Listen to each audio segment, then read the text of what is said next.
Hello, my name is Maya. Welcome back to my channel.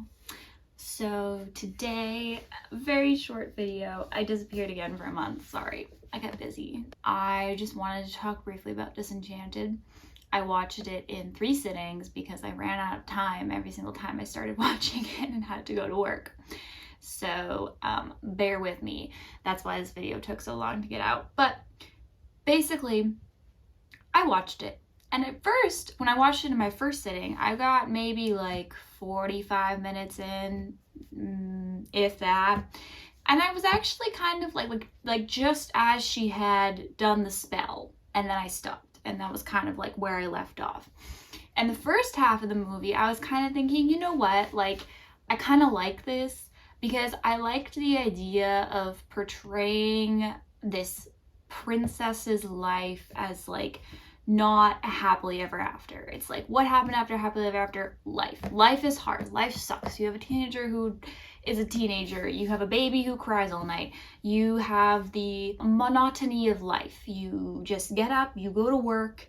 You're not going to be happy all the time. And I was like, okay, this is a really like cool concept to, and not the direction I thought we were going in, but I appreciated it. I liked showing what life actually is and how like your happily ever after, like, it's not really like a happily ever after, you know? It's like something good will happen, but also something bad's gonna happen, and contentment is all you can really hope for in life. I was like, okay, cool, this is the lesson we're going with, right? Like, we're gonna learn, she's gonna do this spell to make Monrolasia, or whatever the fuck it was called. I think that's what it became.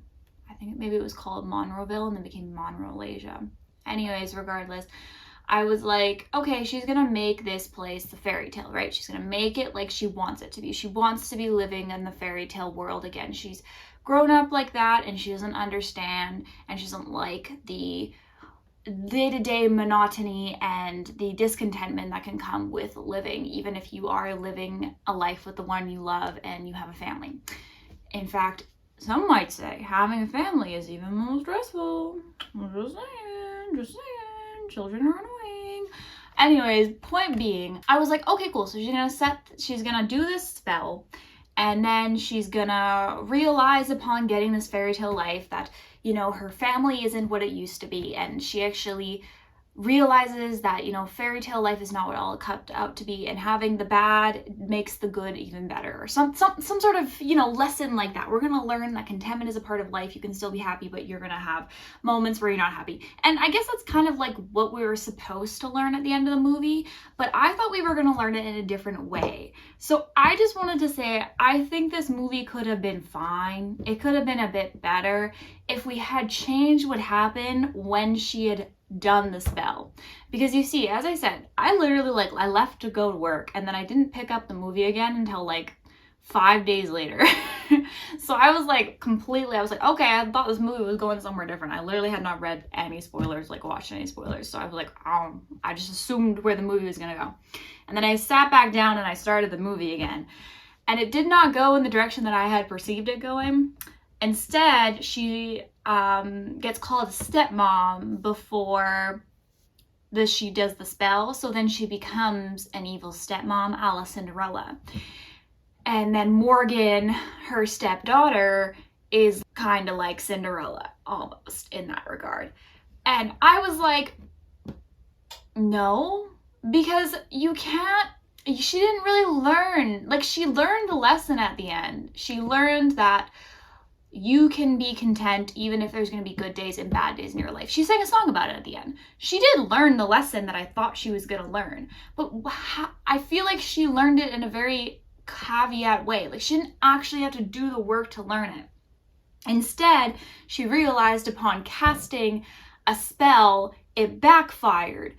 And it made her wish backfire. So that's why it's bad to wish for a fairy tale life. Like, she didn't, like, I would have presumed that she wouldn't even have learned the lesson. I'm surprised they even threw it in the song, because she didn't actually learn it. What she did is she slowly became evil and then was like, oh shit, so like turns out that like my wishes can backfire, and living in a fairy tale world has villains too. But it's like, that's not really the lesson I wanted her to learn. I wanted her to learn that, like, even if you're living in a perfect fairy tale world, like, perfection is not your life. Like, your life comes with ups and downs, and like, you wouldn't have the same elation you would about the good things if you didn't have a bad thing that counteracted it, or have experienced something bad, because you're not really living if you're just living in a perfect world. Like, it would be so boring, and it would just be so very bland, you know what I mean? Like, there'd be nothing, like, you wouldn't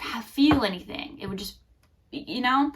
And I guess, like, maybe that's kind of like, maybe that's just my perception. Like, I don't think I would want to live in a perfect world, even if it sucks to have negative emotions and to feel negatively. Feeling those negative emotions also makes me realize that, like, feeling the positive emotions is so much stronger and so much more joyful. And then I was like, okay, well, we're learning the lesson from someone who lived in a quote-unquote perfect fairy tale world, that you can have this sense of contentment even if your world is not perfect. But all she did was turn evil, so she didn't learn anything. She didn't actually learn what the movie's lesson was. Instead, she just had a spell that backfired, so it was pointless. It was just, like, stupid. Like, the entire second half of the movie after she did the spell was actually, like, really annoying to watch, because first of all, her descent into evil stepmotherhood happened way too quickly. And honestly, if they wanted her to descend into evil stepmotherhood, instead of making it a spell, we can make it more of an unconscious choice. So then actually she can realize that she needs to approach life differently or something. But honestly, I don't think she should have at all descended into an evil stepmotherhood. I think she should have just realized via being in the fairy tale world that it's not actually the world that she wanted, because she chose to stay in the real world where there is going to be bad times. You know what I mean? Like, it just felt cheap. It felt wasted.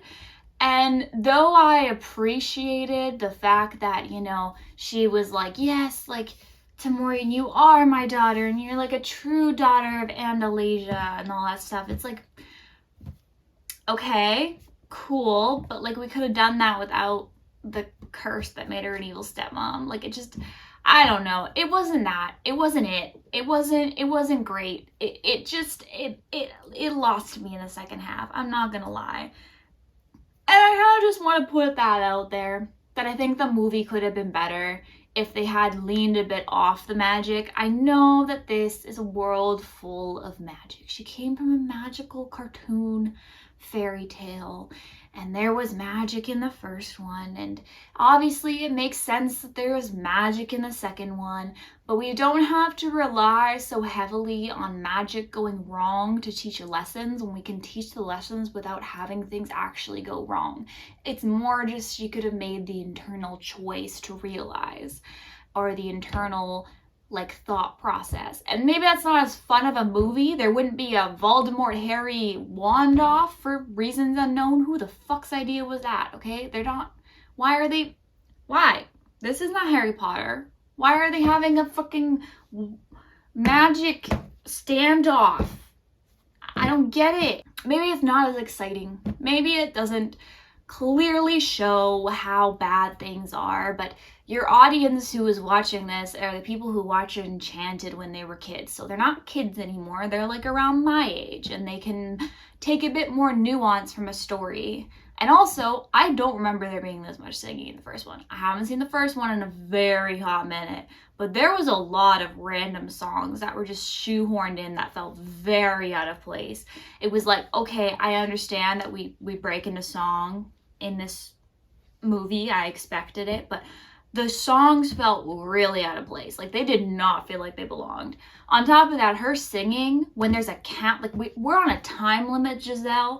We have literally like seconds from midnight. You don't even realize that Robert has stopped the clock with Prince guy, whatever the fuck his name was. And you're gonna take your time, instead of explaining to Morgan how to reverse a spell, to sing? Madame, time limit here. We don't need a song for everything. And I get the... Now I sound bitter. I get the point. But you see what I mean? The songs seemed forced. They didn't seem natural. In the first one, I remember, not as many songs, but maybe I just don't remember as many songs. But they also didn't feel as forced, in my opinion, or else I think I would have remembered how awkward they were. In this one, they just showed up at every 5 seconds, and I was like, girl, why are we singing? The song makes no sense. The song doesn't correlate. Like, it's not seamless. It feels like you forced it. You know?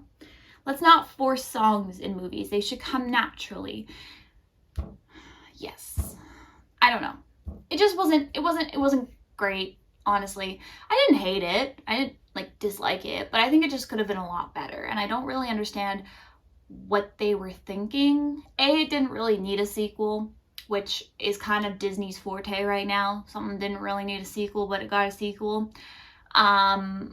And then it just felt like, okay, we're not really learning even the lesson that we're supposed to be learning. And I think it's a good lesson. I don't really think it's a wrong lesson to teach those things. I don't really think it's a bad morale to have for your story. I actually think it's a nice one. I feel we need to like be projecting that more in movies.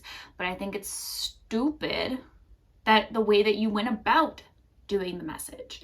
And that's kind of what pissed me off, because, you know, it wasn't it. And that's just kind of my take on that. I don't know. I don't have anything else to say. I don't have like a long rant. I wasn't invested in it. I haven't seen Enchanted in forever. Like, I enjoyed it when I was like, what, 13? Or no, when did it come out? I don't know. When I was like 11. Anyways, you know what I mean. It just felt really, I don't know, lackluster. Like, it could have been better. And I feel like if more thought had been put into it and we didn't just want to have a Voldemort Harry wand standoff, then you know, we could have had a bit more thought and we could have done a little bit better. And yeah, honestly, that's it. That's my thoughts. Very quick, very simple.